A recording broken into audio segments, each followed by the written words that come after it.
Ang unang requirement aron ta makasulod og langit mao gid ay ang pagpaabot. Magpaabot ta sa pag-abot sa Ginoo 24/7. Gilingi ay mong tupad ing na nagpaabot bakas pag-abot sa Ginoo. Ay usahay daghan kay tagipaabot atong bisita gikas abroad, ang atong sweldo, ang resulta sa atong exam, ang pag-graduate sa mga anak sa college, nga mas stable na ang mga anak, daghan kay tagipaabot nga wa gyoy relasyon sa atong kaluwasan. Way relasyon sa pagsud og langit. Paabot nga mahalin ang yuta, paabot nga mahurot og palit ang slots. Pulos-pulos kini siya paabot nga dili kayo related sa adtos kinabuhing way katapusan. Ang nindot ding paaboton nga moabot si Kristo sa atong kinabuhi. Matod pa sa unang pagbasa, ang kaalam sa Dios nga mao si Kristo anaara sa atong pultahan. Unya inig kabuntag kuno, inig mata nato, ato dayon siyang pangitaon. Aron makaplaga nato siya, dili lisod pangitaon ang Ginoo. Karon unsa may sunod nga requirement aron makasuod tas langit, gawas nga magpaabot ta, kinahanglan di ay dili mapawong ang atong suga. Kinahanglan magsiga ang atong suga. Ing kapader, ang among suga dito sa amo, electricity naman, dili naman katong lana. Dili na mo'y suga ng pag-asabot sa Ginoo. Ang atong pagtuo, paglaom, o paghigugma. Kana mang tulo mo'y makapalangit nato. Pagtuo, paglaom, o paghigugma. Kinahanglan di gid na mapawong, inigduol sa Ginoo, siga gina siya. Sa ato pa, buhi ang imong pagtuo, paglaom, o paghigugma. Panalitan, niabot ang Ginoo sa inyo, siga kaig mata, daghan kayog patik, niya gigutom, niya warabay balay kapuyan, gusto anha mo puyo sa inyong balay, bisag mga usalang kasimana. Ang saman, imong dawaton o dili? Kinsay mudawat, tasang kamot? Mawa na. Pawong na ang inyong pagtuo, paglaom, o paghigugma. Kaya niingon man si Kristo, unsay inyong buhaton sa labing ubos, mo na inyong gibuhat nga rinako. Mawa na. Wa na kamutuo ana. Wa na sa kamahigugma ana. Wa na sa kamulaom nga mauna si Kristo. Sige, usbo na kong pangutana, na mo abot sa inyong balay, siga kaig mata, daghan kaig patik, mao paglaya, gikas prisuhan.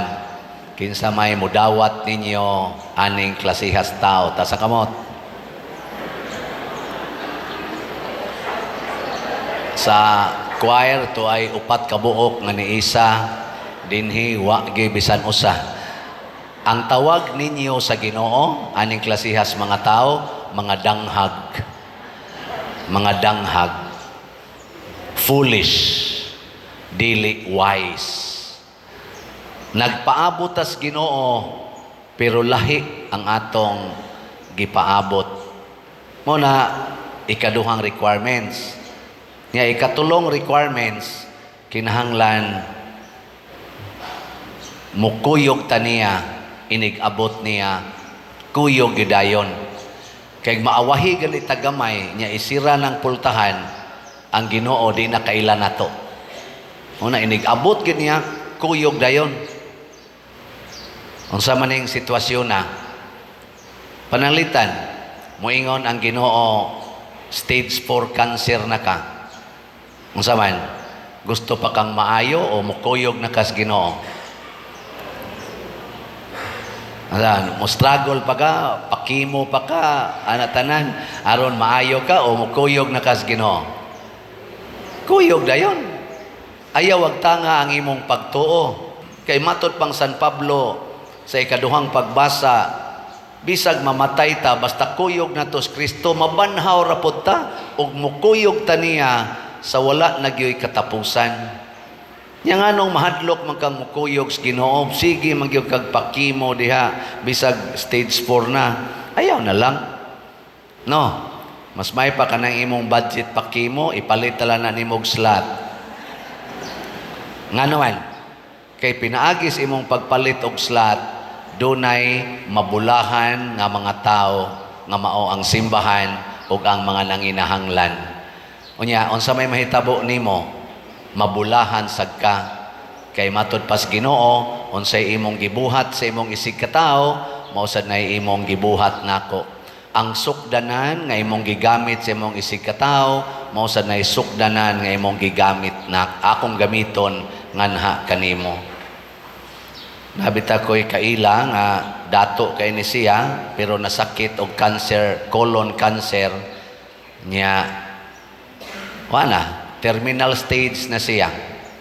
Nainibisita niya nga iyang mga higala niya pagka siging istorya-istorya na overheard niya samtang gahigda siya ga istorya gahinunghungay itong iyang mga kailang ni bisita niya nga ang usas ilang mga kaila imbargohonon ang iyang balay og yuta kay naa siya'y datahan nga wa niya mabayri worth og mga 500,000 kay dato man ang ilang lugar dinagko sa ni ilang bayronon nya pagkakuan niya ani pagkadungog anis katong gahigda nga stage 4 cancer na niingon siya ayaw lag kabalaka ana sis to ako'y akong time deposit ako tong ipaterminate para mabayran nimo ang imong kanang bayronon.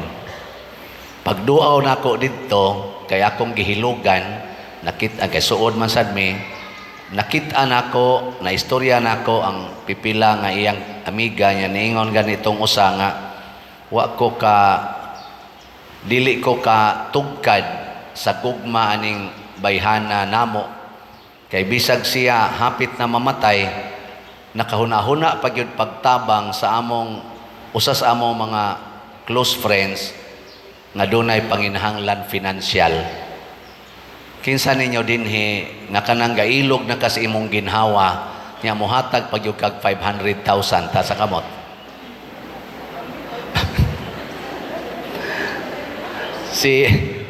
si Kristo moabot sa dinato pinaagi sa mga tao nga dunay panginahanglan, the needy. Kita gani din na maligya gani tag DSAP, investment slot ni, tag 500,000, lagsik manggay kay muglawas, wa man mamalit, no? Kana pa bang maghingutas na ka, palit ka? Listen, no? Pero kung ligon ang imong pagtuo, paglaom o paghigugma, di gyud ka magpanuko sa pagbuhat ani.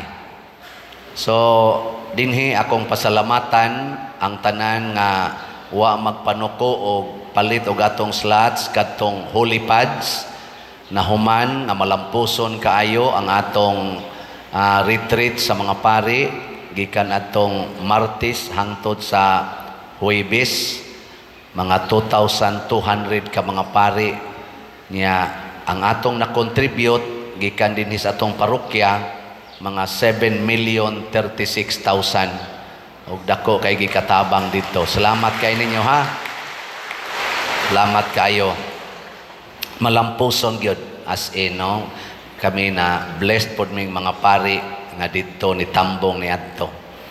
So karon kay mao man toy hinungdan nganong atong gihunong ang atong SBF dag para sa kumbento.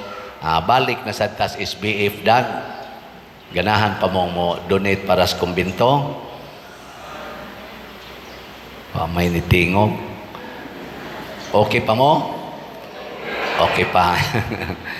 Sa akong tanaw-tanaw sa tong kumbento kay ang katong uban nga atong donation sa SBF dag part 1 nakabayad na ta atong mga 7 million para sa atong kumbento niya kaning gikasubo na ko no nga akong gigamit ang ubang kwarta sa uban sa mga dinalian nga mga projects atong gipanggamit dinhi sa atong parokya, labi na gyud sa pagtabang sa mga kabusad kaayo nga parokya nga muduol nato o kadtong mga gipanghatag nato sa pipila ka mga kapilya nga atong gipangtabangan niya na hurot-hurot gyud in taon ang katong part 1. Mao na ang part 2 akong tan-aw mga naapanis mga 30 million ang atong gastuhonon niya ang atong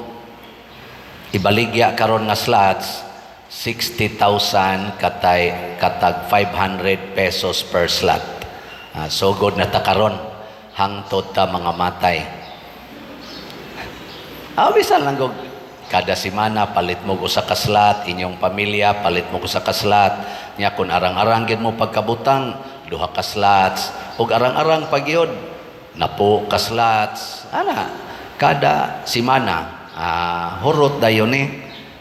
Nya ang ato sang kuan si Tio katong para sa akong birthday nga manghatag ta og labing minus 3,600 ka 5 kilo rice ngadto sa atong mga parokyano nga mga pobresad niya mo paayo pagitag mga 60 ka balay para sa atong mga kabusad kaayo gubaon kay balay nga mga parokyano.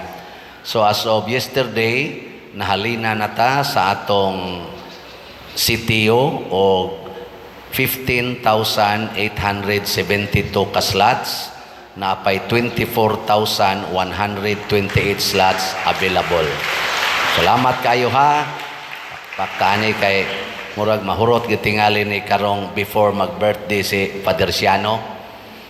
Niya ako lang ipakita ninyo ang pipila sa akong napilian nga mga balay nga angayang ayuhon. Na pulos man gid ang ayang ayohon pero 138 man kabuok ang ni-apply, 60 ra may atong kuwaon na nakoy mga 40 nga napilian. So sample lang ni siya.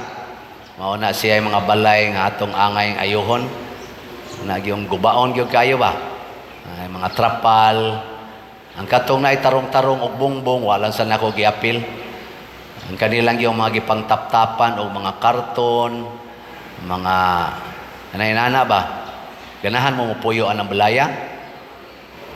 Ambot lang ninyo, ganahan ba mo ano? Ano pa? Niya ka na, gipuyan na siya o mga kaigsuuna nato. Manang intaon. So, mao na siya ang mga balay nga atong gi planohan na ayuhon. Salamat kaayo kay naa say ato mga kaigsuunan nga mitabang. Unya ang atong gisaligan nga mo supervise niya na mao ang tag-iya sa LSF si Brad Henry Munisit. Nya na nasa tay mga grupo sa mga mo trabaho na ato nang gi-meeting kagahapon pero mag-meeting pa na siya inigdayong trabaho. So sugdan na karon og assist ang mga balay kung unsaon pag-ayo unya inig ka Martes basig makapangumpra na sa mga materyales Lunes or Martes nya inig ka mga Miyerkules basig makasugod nagtrabaho di lang usa daghanon ang trabahoon nahinay lang usa hangtod maka-create og pattern unsaon pagtrabaho kini paningkamot ni nato nga atong masugat og mahimamat si Kristo og makuyugan dayon nato siya sa panginahanglan sa atong isig katao. So kung ganahan sad mo makasugat ni Kristo, palit mo si Tio. Sa ato sang investment slots para ni sa atong pagpalit anang yuta nga tukurana nato kulumbari sa 140 slots nga DSAP or Divine Solutions and Prosperity nga atong gibaligya, ang atong halin niabot nag 109 slots, 31 slots na lang ang available. atong pakpakan ang namalit niini. Tag 500,000 pesos ni siya per slot nga naay 25% nga interest per annum. Ang 109 slots kay pledges pa man ang uban, 96 slots ang narimit na ngan hinato ang actual cash, nya 13 slots pa ang mga pledges.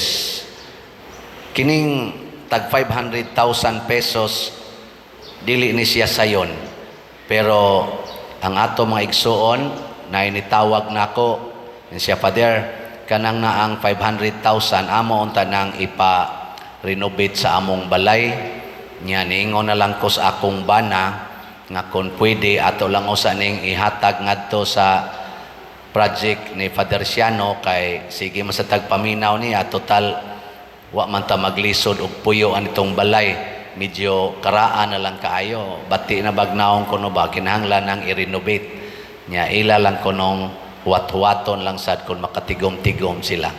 Nakaingon ko niya nako sa imong pag-prioritize, sa inyong pag-prioritize sa panginahanglas simbahan, siguro jud ko nga i-prioritize pod mos Ginoo sa iyang mga grasya. Mga igsoon, si Kristo misaad og kinabuhing way katapusan para sa mga tao nga andam nga mosugat niya, nagpabiling buhi, nagdilaab ang ilang pagtuo, paghigugma ug paglaom. Matud pa sa atong tubag, sa atong salmo, sa atong tubag, ang akong kalag giuhaw kanimo o Ginoo akong Dios. Inikamatay na nato ang mahibilin, ang buhi, mao gyud ang atong kalag. Ang atong kalag mauna ang tinuod natong pagkatao niya, kay buhi pa man na siya, nangandoy siya sa Ginoo.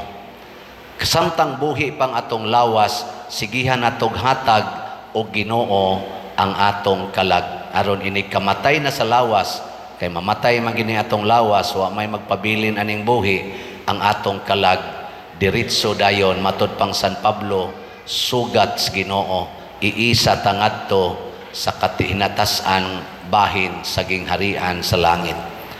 Sige, katapusang lingi sa imong tupad. Ingna ba imong tupad? Ingna musugat tas Ginoo sa dili madugay. Ingna.